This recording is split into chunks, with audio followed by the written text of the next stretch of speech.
Very much for allowing me to, I don't want to question the witnesses. I wanted to ask a couple of questions of the chair if I could, just to clarify.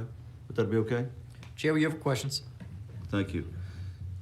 As I understand it, and we've established before the hearing, but I think reestablished during the hearing, I'm looking at the letter from the Justice Department, and it says, as stated below, congressional districts TX of 9, 18, 29, and 33 currently constitute unconstitutional, quote, coalition districts, and we urge the state of Texas to rectify these race-based considerations from these specific districts.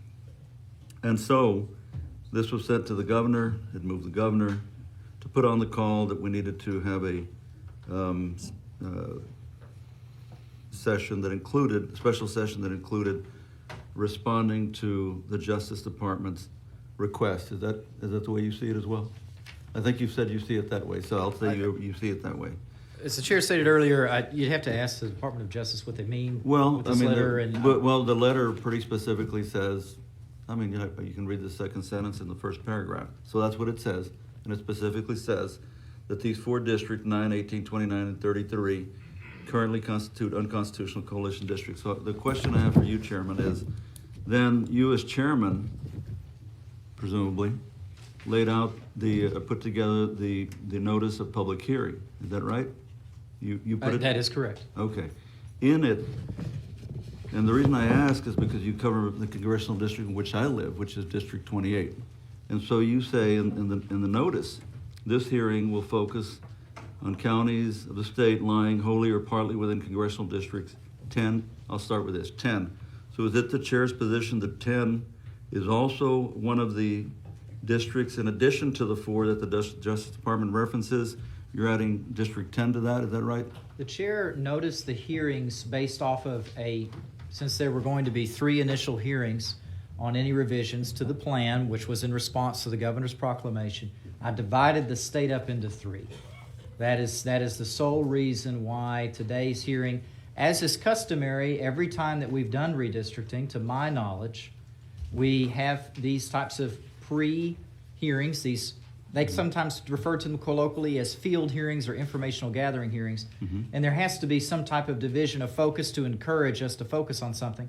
And so I split the state up into 3. The decision was made based off of the districts that were the closest to Austin, which is where we were going to be today. That's how that list came up for today's hearing. But as the notice indicates, any member of the public is free to testify on any district they wish. But Chairman, you did not list every single congressional district in the state. You very specifically in your notice to the public, you said you would focus on districts 10, 11, 15, 16, 17, 20, 21, 23, 27, 28, which is where I live, 31, 34, and 35, and 37. You did not list all of them. I listed every single district when you add all 3 of the hearing notices up together. Again, there's a bold statement in the notice that says, but the committee will take testimony about any region of the state. So my question to you then, and you can say, no, you don't believe that 10, 11, 15, 16, 17, 20, 21, 23, 27, 28, 31, etc., you don't believe that they currently constitute unconstitutional coalition districts. Is that the chair's position? Or do you think that they do? I think you need to ask the Department of Justice what they think about any in particular districts. My position is, and always has been, that any map that I have voted on as a member complies with the Voting Rights Act.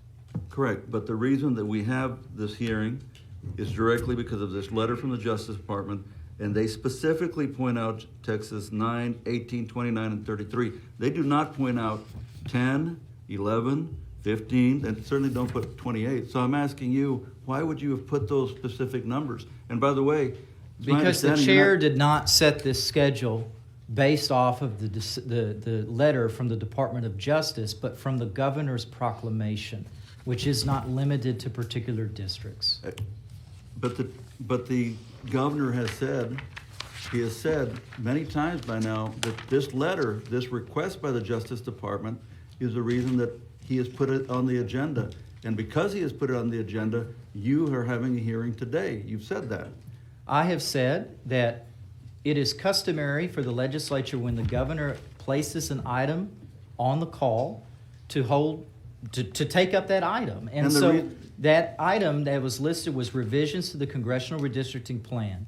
I then set up these pre-hearings, these field hearings, we'll just call them field hearings, based on the prior precedent, which has always been followed by the Redistricting Committee, is to canvass every area of the state with hearings focused on particular regions. I then divided the state in three, aligning the regions closest to where the hearings were taking place. Chairman, I believe we're going to be taking up disaster because of the disaster on July the 4th. Would you agree with that?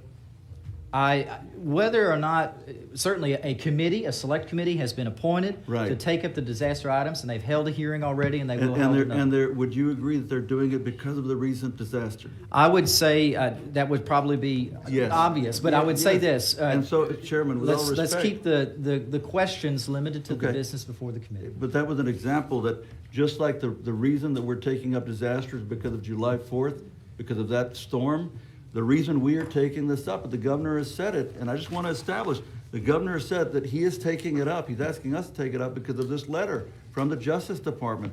And my question, and I'll move on, but in this letter, which necessitated the governor, I guess, putting it on the agenda, necessitated you having this hearing, was because of these 4 districts, which the Justice Department says are unconstitutional coalition districts.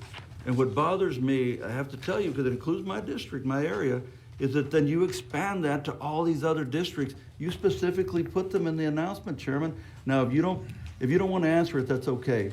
But you either believe or you don't believe that the districts that you have added to the agenda, because you specifically pointed them out here, including mine, 28.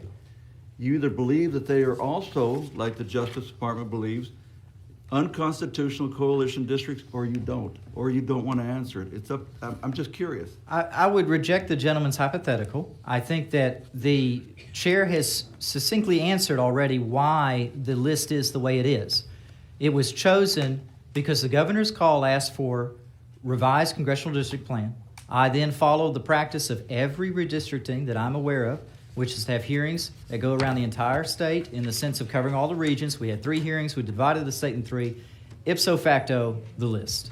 Chairman, And yes, the chair will acknowledge the number distinction, but as the chair has already stated, I did not set these hearings based off of that July 7th letter. Well, Chairman, and so that I've answered your question. Chairman, I love you. You've helped me on the floor. I appreciate you, brother. But when you put my district, 28, along with all these others, on your announcement here, it seems to me you're indicating that you believe it's an unconstitutional district. That is, It's not a the hypothetical. chair's position is that every map he's ever voted on complies with the Voting Rights Act. So in the other gentleman words, you should believe- not construe anything the chairman believes to indicate that he believes any particular district that's currently drawn or previously drawn violates the Voting Rights Act. Thank you. You've answered it. You said that all these districts, 10, 11, 15, 16, you believe are constitutional.